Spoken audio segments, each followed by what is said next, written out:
Welcome back to the Deep Dive. Today, we are clearing the table and rolling out a very, very large map. We're tackling a story that is genuinely massive in scale, both in terms of, geography and just sheer time. It's the ultimate corporate case study, really, when you get down to it. It is. I mean, we're talking about a historical arc where a small group of merchants from a rainy sort of small island in Europe, Britain, somehow ended up ruling a subcontinent that, at the time, held 23% of the global GDP. That is a staggering statistic, isn't it? 23%. You have to stop and think about what that means. That is more than the combined economies of all of Europe at that time. India was the industrial workshop of the world, especially in textiles. Why? Britain, by comparison, contributed less than 2% to global GDP. So you have the 2% effectively conquering the 23%. And the common misconception, or at least the movie version of history, often makes it feel like this overnight invasion. The ships land, the flags go up, and bam, it's the British Raj. Yeah, that's not how it happened at all. But looking at these records you've brought today, it was a slow burn, a really slow burn. We're talking about a process that took nearly 250 years. That's the key context to start with. If you think of this as a military invasion, like, say, D-Day, you completely missed the point. This wasn't a singular military campaign. It was a centuries-long game of chess, or maybe more accurately, a Game of Thrones-style saga. Right. It involved trade, treachery, corporate espionage, and just these constantly shifting alliances between all the European powers and a whole myriad of Indian states. So our mission today is to trace that entire journey. We're going to go from the very first Portuguese ship landing on the coast right up to the total consolidation of British power. We've got a stack of historical records here detailing the arrival of the Europeans, the Portuguese, the Dutch, the English, the French, even the Danes had a go. We've also got the story of the decline of the Mughal Empire, and then the specific military and diplomatic moves that eventually painted the map red. And to understand the how, we really have to get into the why. Why did they even come in the first place? Why make that incredibly dangerous journey? Right. It wasn't originally about conquering land, was it? It was all about pepper and silk. Exactly. It was about the supply chain. I mean, trade links between India and Europe go back to the Roman Empire. They found Roman gold in South India from the Sangam Age. But for centuries, that trade went over land, the Silk Route. Through the Middle East. Yep. But when the Ottoman Empire rose and captured Constantinople in 1453, they effectively blocked those land routes, or, they taxed them so heavily that it just became completely unprofitable for Europeans. So Europe was basically cut off. They were cut off from the spice markets. Yeah. And we aren't just talking about making food taste better here. This is a crucial point. We're talking about food preservation. Of course. No refrigeration. Right. Without pepper and cloves, you can't cure meat. In a European winter, that's a matter of survival, not luxury. So they were forced to look to the sea. They needed a workaround. They needed to hack the system. So let's jump into that first segment, the first movers, the Portuguese and the Dutch, because the British weren't actually the first ones to the party. Oh, far from it. The Portuguese were the pioneers. Huh. Vasco da Gama arrived in Calicut in 1498. And there's a fascinating detail about his arrival that often gets, let's say, overlooked in the Western retelling of the story. Okay. He didn't just stumble upon India. He didn't discover the route purely by, staring at the stars. Great help. He had huge help. When he reached the coast of East Africa, he was guided across the vast Indian Ocean by a Gujarati pilot named Abdul Majid. You're kidding. So an Indian pilot actually showed the Europeans the way in. That's deeply ironic. In a way, yes. It shows how incredibly connected and sophisticated the Indian Ocean trade network already was. So he arrives in Calicut. How's the reception? I imagine it was a bit of a culture shock on both sides. Initially, it was friendly enough. The Zamarin, the local ruler of Calicut, welcomed them. But the Portuguese immediately ran into a problem: the goods they brought to trade. Woolen coats, cheap trinkets, wash basins. Not exactly high-demand items in tropical India. Exactly. The Indian merchants looked at this stuff and basically laughed. They wanted gold, and the Portuguese just didn't have very much of it. So they couldn't compete economically. Not at all. And because they couldn't compete with economics, they decided to compete with violence. This brings us to a really crucial concept: the Blue Water Policy, introduced by their first viceroy, Francisco de Almeida. Okay, let's unpack this Blue Water Policy. It sounds almost peaceful, like a vacation spot, but I have a feeling it wasn't. Not even close. The strategy was unique for its time. Almeida realized they just didn't have the manpower to conquer the vast Indian interior. It was too hot, too big, and the local armies were far too large. So he said, let's not hold land, let's fortify the sea. So control the trade routes, not the territory. Control the ocean itself. They wanted to be the masters of the Indian Ocean. And to do that, they introduced the cartaz system. Which is basically a protection racket, right? That's the perfect way to describe it. It was a license. If you were an Arab or Indian merchant and you wanted to sail the Indian Ocean, you needed to buy a Portuguese license, a cartaz. If you didn't have one, your ship could be seized or sunk. So they were monetizing the ocean. They weren't selling goods. They were selling safety from themselves. It's a brilliant, if brutal, business model. Talk about a monopoly. Yeah. But they did eventually take some land, right? I'm thinking of Goa. Yes, and that's thanks to the next guy, Alfonso de Albuquerque. He comes a bit later. Yeah. He's really considered the true founder of Portuguese power in the East. He's the one who captured Goa in 1510 from the Sultan of Bijapur. Right. But Albuquerque was interesting because he also engaged in what we might call social engineering. How so? Well, he realized he couldn't just keep shipping men all the way from Portugal to hold these forts forever. The attrition rate was too high.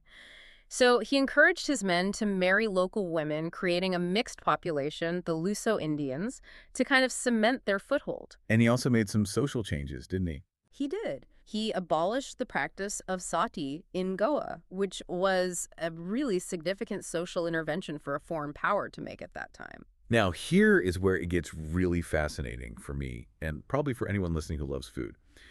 The Portuguese legacy isn't just about forts and navies. It's about something called the Columbian Exchange. Oh, this is one of the most lasting and, frankly, unbelievable impacts. We often can't imagine Indian cuisine without certain ingredients, but the Portuguese brought potatoes, tomatoes, chilies, tobacco, pineapple, and cashews to India. All of them came from the New World. We go back. Chilies. You're telling me Indian cuisine had no chilies before the Portuguese, no spicy curry? It didn't exist. Before the 16th century, Indian food used black pepper for heat. The chili pepper was a Portuguese import from the Americas. It completely terraformed the culinary landscape of the subcontinent. That is mind-blowing. And aloo gobi without the aloo, the potato, it's unimaginable. It is. So the Portuguese have this massive head start, but they eventually decline. Why did they fall out? Yeah, what happened? A mix of reasons. For one, they became infamous for their religious intolerance. They were zealously persecuting Muslims and putting immense pressure on Hindus to convert, which, as you can imagine, alienated the local population. Mm-hmm. They also engaged in outright piracy, which infuriated the Mughal rulers who were trying to maintain, law and order. In 1632, Shah Jahan, the very emperor who built the Taj Mahal, had their base in Hooghly captured because they were just causing too much trouble, even kidnapping people for the slave trade. So they basically made too many enemies. They did, and that left an opening. So the Portuguese fade a bit and then entered the Dutch. Okay, the Dutch East India Company, the VOC. Established in 1602, and these guys were absolute titans of trade. They basically invented the concept of the modern stock market to fund their hugely expensive voyages, but they had a different focus. They weren't as interested in India. Not as the main prize. They were obsessed with the Spice Islands, what is now Indonesia. That's where the really high-value spices like nutmeg and cloves grew. To them, India was important, but largely as a starting point to buy textiles, which they would then trade for spices further east. But there was a clash with the English, a really significant one, the Amboina Massacre. A gruesome but pivotal turning point. In 1623, on the island of Ambon in Indonesia, the Dutch tortured and executed 10 English merchants. They accused them of conspiracy. And this tragedy had a huge ripple effect. Right. A massive one. It effectively pushed the British out of the East Indies. The Dutch were just too powerful to entrench there. So because they got kicked out of Indonesia... They were forced to focus on India. Exactly. It's one of history's great what-ifs. If the British had managed to hold on in Indonesia, the history of India might have been completely different. The British effectively fell back on their plan B, which happened to be India. Which brings us to the main event, segment 2. Enter the English and the French, the great rivals. The English East India Company, or the EIC, Queen Elizabeth I granted their charter on New Year's Eve, 1600. It started as a group of 218 knights and merchants. So basically a venture capital startup from the 17th century. That's a great way to put it. High risk, high reward. And they started with diplomacy, not war. I love the story of Captain Hawkins. 1609. Tell us about Hawkins. So, Captain William Hawkins arrives at the court of the Mughal Emperor Jahangir. And he's a bit of a character. He actually spoke Turkish, which was the language of the Mughal court culture. Oh, that's a huge advantage. It was. It allowed him to talk directly with the emperor without a translator. And by all accounts, they became drinking buddies, essentially. But he couldn't quite seal the deal for trading rights, could he? No. The Portuguese Jesuits were already at the court, and they were constantly whispering in Jahangir's ear, blocking the English requests at every turn. Hawkins eventually left empty-handed. It took a much more polished diplomat, Sir Thomas Roe, in 1615, to really formalize things. He was the one who got the official permission to set up factories. And we should clarify what a factory meant back then. They weren't manufacturing plants with smokestacks. Right. A factory in this context was just a trading post, a warehouse where the factors, the company's merchants, lived and stored their goods. It was a logistics hub. So they get their foothold, and they start setting up what become the big three presidencies: Madras, Bombay, and Calcutta. These became the nerve centers of their entire operation. Madras had Fort St. George, established in 1639. Calcutta had Fort William in 1690. But the story of Bombay, that's probably the most amusing real estate deal in all of history. Oh, this is the dowry, right? Yes. In 1661, King Charles II of England married the Portuguese princess Catherine of Braganza. As part of her dowry, the Portuguese crown gave the islands of Bombay to the British king. So the King of England personally owned Bombay. He did. But Charles looked at a map, saw this swampy, malarial group of islands on the other side of the world, and thought, I don't want the hassle of managing this. So in 1668, he rented it to the East India Company. For how much? I'm almost afraid to ask. 10 pounds of gold a year. 10 pounds a year for Bombay. That is arguably the best ROI in the history of the world. It gave them a fortified deep-water port on the west coast that was completely independent of Mughal control, which was a huge strategic asset. So they have bases. But legal rights were just as important. You mentioned the Golden Farman. Yes. In 1632, the Sultan of Golconda gave them the Golden Farman free trade rights in their territory for a fixed annual payment. And then came the big one. In 1715, Emperor Farrukhsiyar gave them what is often called the Magna Carta of the company. This was for duty-free trade in Bengal. That's a massive competitive advantage. It was a license to print money. It meant they could undercut every other merchant, Indian or European. If the French and Dutch have to pay taxes and the British don't, over time, the British always win. And speaking of the French, they arrived late in 1664, but they did establish a strong base at Pondicherry. And Chandernagore in Bengal. And this inevitably leads to the Carnatic Wars. This isn't just about trade anymore. This is now outright war between the two companies. It was a proxy war. England and France were constantly fighting in Europe and North America, and those global conflicts just spilled over into India. Between 1740 and 1763, they fought 3 brutal Carnatic Wars. It feels like a subplot from a spy novel. They were interfering in local successions, backing rival princes for the throne, just to get an edge over the other company. That was the brilliant strategy of Joseph Duplessis, the French governor. Yeah. He was a genius in his own right. He realized he could use small, disciplined, European-trained armies to tip the scales in these massive local Indian conflicts. But in the end, the British won out. Why? Was it just better generals? Was it Clive versus Duplessis? Leadership played a role, of course. Robert Clive was a brilliant, if deeply controversial, tactician. But the reasons were systemic. The British had naval dominance, which meant they could supply and reinforce their troops much more easily. Okay. They also had much better financial backing. They had the Bank of England, so they could borrow money to fund their wars. The French company was state-owned. And that made a difference. A big one. A huge difference. The French company was run by bureaucrats in Paris who had never even seen India. It was slow, it was underfunded, and it was totally dependent on the whims of the French king. The EIC was a private company. It was agile, ruthless, and flush with cash from its shareholders. So the startup versus the government department. That's it exactly. If a strategy didn't make money, the British dropped it. If it did, they doubled down. The Battle of Wandiwash in 1760 was the final nail in the coffin for French political ambitions in India. The British had cleared the board of their European rivals. So the Europeans are fighting it out, but what's happening to the actual rulers of India during all this? This brings us to a really crucial part of the story. Segment 3. The Great Vacuum The decline of the Mughals. This is the tragic backdrop to the entire British rise. Ah. It's so important to understand this. The British didn't defeat the Mughal Empire at its peak. They walked into a collapsing building. The empire began a rapid terminal spiral downward after the death of the Emperor Aurangzeb in 1707. Aurangzeb, he was the one who overexpanded, right? He spent his whole life fighting in the south. Yes. He spent the last 25 years of his reign fighting in the Deccan. It completely drained the treasury and exhausted the army. When he died, he left a massive power vacuum. His successors were weak, known as the later Mughals. You had a period of just rapid turnover, dominated by these figures called the Said brothers. The kingmakers. They were nobles who would install and then depose or assassinate emperors at will. It was total chaos at the center. And then you get characters like Muhammad Shah Rangila. Rangila means the colorful. He was a great patron of the arts, of Urdu poetry, of music, but he just wasn't interested in the gritty business of statecraft. And under his watch, the empire started to crumble from the outside in. This is where the invasions happen. It's like the sharks smelled blood in the water. The invasion of Nadir Shah in 1739 was a psychological blow as much as a military one. Nadir Shah was the ruler of Persia. He defeated the entire Mughal army in just 3 hours at the Battle of Carnatic. 3 hours? That's barely a skirmish. That's a massacre. It showed just how utterly degraded the Mughal military had become.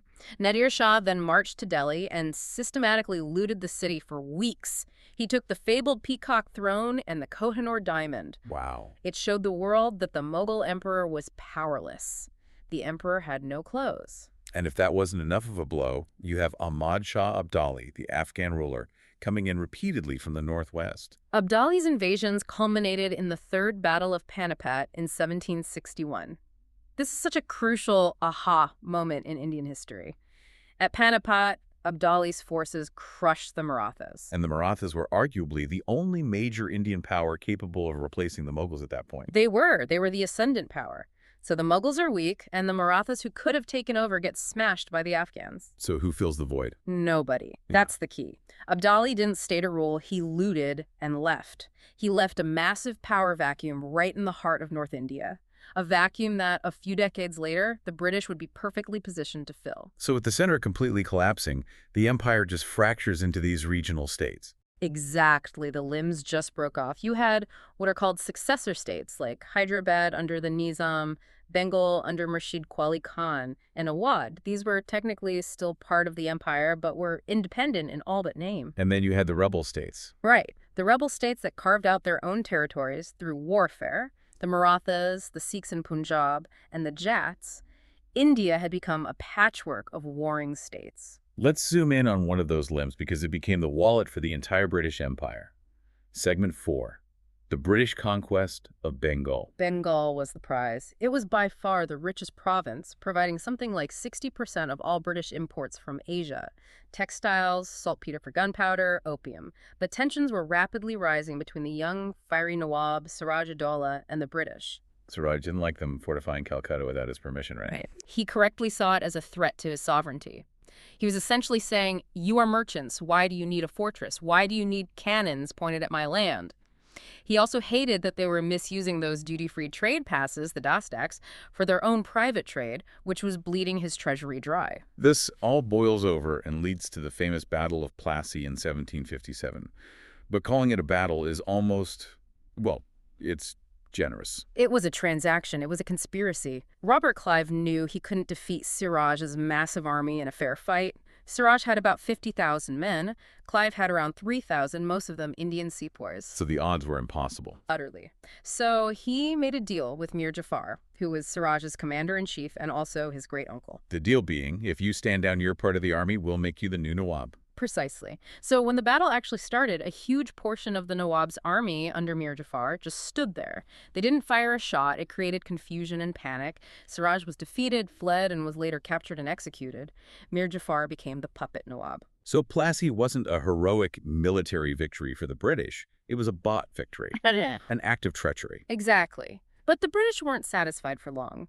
Mir Jafar couldn't pay the massive bribes and compensation he had promised them. He basically bankrupted the treasury trying. So they just replaced him. Yes, they swapped him out for his son-in-law, Mir Qasim.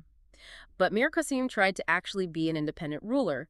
He moved his capital to Munger to get away from the British in Calcutta. He started modernizing his army along European lines. He was trying to assert his authority. And the British weren't having any of that. Not at all. This led to the Battle of Buxar in 1764. And Buxar. Buxar was the real deal. Yes. If Plassey was won by treachery, Buxar was won by superior military discipline and firepower.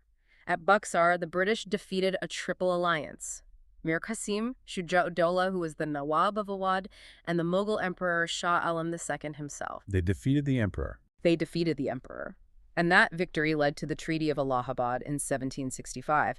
And this, to me, this is the moment where they stop being just traders and start becoming rulers. Absolutely.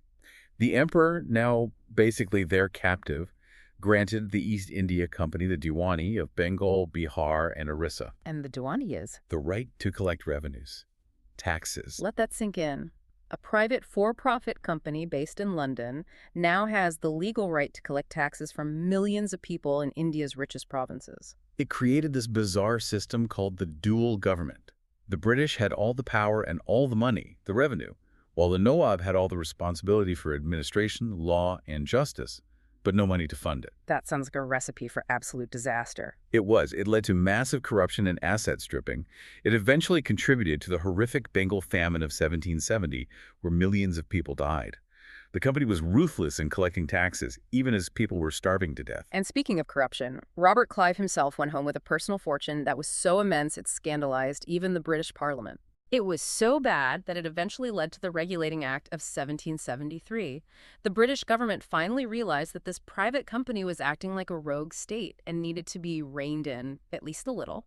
So, they have Bengal, you have the cash cow, but they don't own India yet. There are still tigers in the south. This brings us to segment 5, the tiger and the Confederacy Mysore and Marathas. Mysore is a fascinating case. Under Hyder Ali and his son, the famous Tipu Sultan, Mysore was probably the only Indian state that really understood the economic basis of the British threat.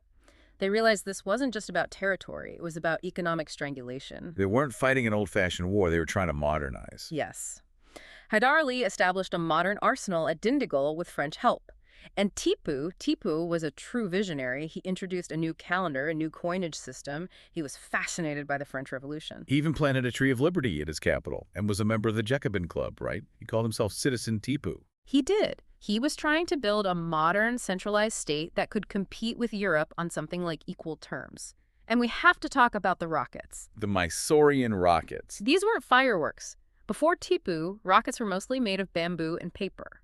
Tipu's innovation was to use iron casings for the propellant. This meant the iron tubes could withstand much higher pressure. Which means more power, longer range. Much longer range, and they were much more destructive. They caused absolute havoc in the British lines. And the British, being very practical, stole the technology. They absolutely did. After they finally defeated Tipu, they took the rockets back to England, reverse-engineered them, and created the Congreve rocket. So when we hear about the rocket's red glare in the American national anthem during the War of 1812... That is a direct technological descendant of Tipu Sultan's innovations. The British used those Congreve rockets against the Americans at Fort McHenry. That is a wild historical connection. Now, there were 4 Anglo-Mysore wars. It took them a long, long time to take Tipu down. It did. Hyder Ali actually defeated the British in the First War and dictated terms to them at the gates of Madras. But by the Fourth War in 1799, the British Governor-General, Lord Wellesley, was determined to eliminate Tipu once and for all, especially because of his French connections. Right, Napoleon was in Egypt at the time. Exactly. The British were terrified of a French-Mysore alliance. Tipu died fighting, sword in hand, at the gates of his capital, Seringapatam. A warrior's death.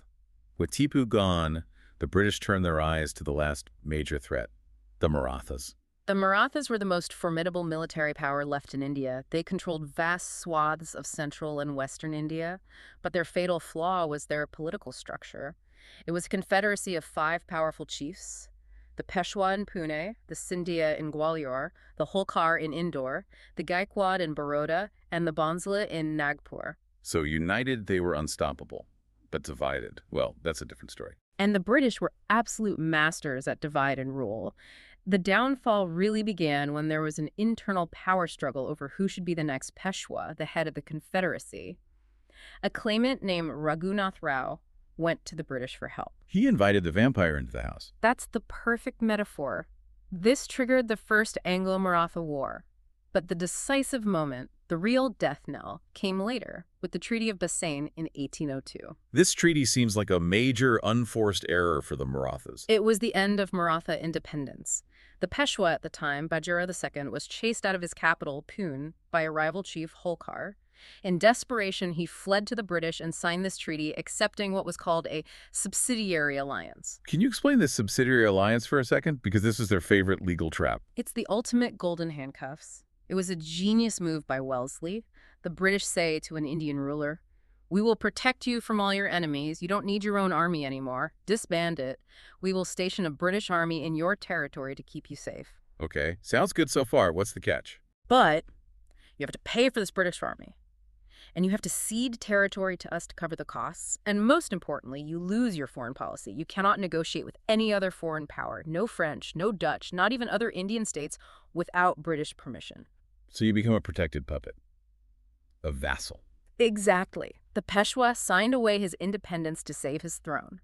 The other Maratha chiefs, Scindia and Bhonsla, realized what had happened and tried to fight back in the Second and Third Anglo-Maratha Wars. But it was too little, too late. The Confederacy was broken. And by 1818, the Peshwaship itself was abolished. It was. And the British were now the supreme power in the south and center. The map was turning red very, very fast. So now the map is looking very red. But there's still the Northwest, Segment 6, expansion north and west Sindh and Punjab. This is where British paranoia about Russia really kicks in. They were terrified that Russia would expand through Central Asia and try to invade India. This whole era is known as the Great Game. They wanted secure, defensible frontiers. Let's talk about Sindh first. This story it makes me angry. The emirs of Sindh had a treaty of friendship with the British. They had let British troops move through their land during the Afghan War. They did. They had been allies, but in 1843, the British annexed it anyway. They basically needed a win after the disaster in Afghanistan, and Sindh was an easy target. The British general, Charles Napier, deliberately provoked a war. And he was quite honest about it, wasn't he? Brutally honest. He famously wrote in his diary, "We have no right to seize Sindh, yet we shall do so." Oh. A very advantageous, useful, humane piece of rascality. A humane piece of rascality. Yeah. At least he admitted he was a crook. It was just pure imperial aggression. It was. But Punjab was a much harder nut to crack. It was ruled by the formidable Maharaja Ranjit Singh, the Lion of Punjab. Ranjit Singh was a powerhouse. He united the various Sikh clans, the Mizil. And he built a world-class army, the Khalsa Army, which was trained by European officers, French and Italian mercenaries who had been left unemployed after Napoleon's defeat. As long as Ranjit Singh was alive, the British stayed on their side of the Sutlej River. They had signed the Treaty of Amritsar with him in 1809. They knew they couldn't beat him easily. But when he died in 1839, Punjab just descended into anarchy. It did. There were assassinations, court intrigues, the army became a kingmaker, the British just watched and waited for their opportunity. Eventually, the First Anglo-Sikh War broke out in 1845. And the Sikh army fought bravely, incredibly bravely. They came very, very close to defeating the British, but they were betrayed by their own commanders, Lal Singh and Tej Singh, who were secretly in communication with the British throughout the war. Treachery again. It's the recurring theme of this whole story. The war ended with the Treaty of Lahore. And here is a detail that still resonates today. The British demanded a huge war indemnity, a massive payment. The Lahore court couldn't pay it all in cash. So to make up the difference, the British sold the entire state of Kashmir. They sold Kashmir, like a piece of property. They sold Kashmir to Gulab Singh, a Dogra general who had helped them, for 7.5 million rupees. The deed of sale literally lists the price for the land and the people on it. That's just breathtakingly cynical. It is. And then, a few years later, Lord Dalhousie arrived as Governor General. He was an arch-imperialist, and he wanted to finish the job. After the Second Anglo-Sikh War in 1849, he annexed Punjab completely. And what happened to the Kohinoor diamond? The young Maharaja, Duleep Singh, was deposed and persuaded to hand over the Kohinoor diamond to Queen Victoria. It was sent to England, where it remains in the crown jewels today. It's just relentless, piece by piece by piece. Finally, let's look at how they secured the edges of their new empire. Segment 7, securing the frontiers, the ring fence. They wanted a buffer zone around their jewel, India. To the north, they came into conflict with Nepal. The Gurkhas. Yes, the Anglo-Nepalese War of 1814. The British badly underestimated the Gurkhas. It was a tough, brutal fight in the mountains. But eventually, the Treaty of Sagali was signed in 1816. Nepal had to cede large territories like Kuman and Garhwal, which is why places like Dehradun and Shimla became part of British India. And significantly, the British were so impressed with the Gurkhas' fighting ability that they started recruiting them into their own army. A legendary tradition that continues to this day. Then, if you look to the east, you have Burma. 3 wars there over several decades. Yes, driven by a desire for teak wood, which is incredibly valuable for shipbuilding and new markets. Also, again, the French were expanding in Indochina, and the British wanted to block them. They swallowed Burma in 3 bites, finally annexing the whole country in 1885. And then there was that mysterious expedition to Tibet. 1904. Colonel Younghusband's expedition. And again, what's the reason? Fear of Russian influence. The British heard rumors, probably false, that the Dalai Lama was making deals with the Tsar. So Younghusband marched an army into Lhasa to force a trade treaty. It was less about conquering Tibet and more about making sure no one else did. And finally, the graveyard of empires, Afghanistan. The great British obsession. They had to have Afghanistan as a buffer state against Russia. The First Anglo-Afghan War, which started in 1839, was a total, unmitigated disaster. They installed a puppet ruler, the Afghans rebelled, and the retreating British army was completely wiped out in the winter snows. Only one man made it back to the British fort. Right. The story is that one survivor, Dr. Bryden, stumbled back. That's the legend. It was a national humiliation, but they couldn't leave it alone. They kept meddling. And in 1893, they drew the Duran Line to divide their sphere of influence from Afghanistan's. A line that cut right through Pashtun tribal lands. And created geopolitical tensions and problems that are still with us to this very day. So we have reached the end of the map.